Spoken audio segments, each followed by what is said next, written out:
Pa-order ng suman ng asawa ko sa kanyang mga ka-work. Negosyante ka na?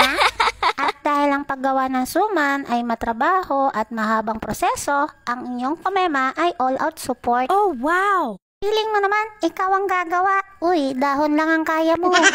Kahapon naglaing. Madaling araw ko naman ginupit at pinunasan. Dapat sana daw kagabi pa ako naggawa ng ganyan. Aba, uy, naduduwag ako sa terrace mag-isa. Kahit sarado third eye ko, iba pa rin kapag gabi, may pakiramdam. Mamanglaw talaga ako. Hindi rin biro ang ginawa ko. Masakit din sa balikat. Aba, uy, boss, upa naman dyan. Wow! Ayaw, di ba? Si inay talaga yung gumagawa ng suman. Kaya kung naliliitan ka sa suman, alam na. Eh?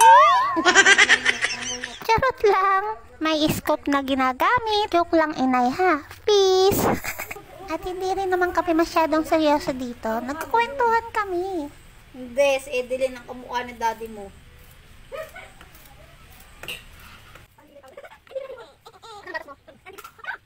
Kaya naman damay-damay na to. Wala kang kawala. Minsan nauuto. Pero sandali lang yan.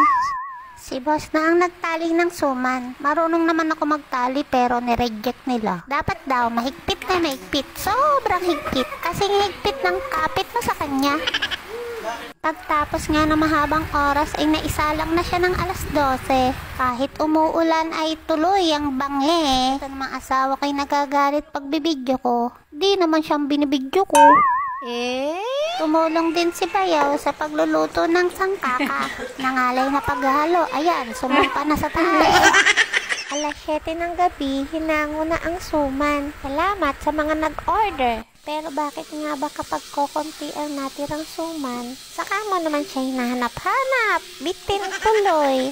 At dahil nasarapan sila, umorder ulit sila ng bago. Nung nakaraan ay 8 kilo ang niluto namin. Ngayon ay 10 kilo na. Salamat ng marami, kamema.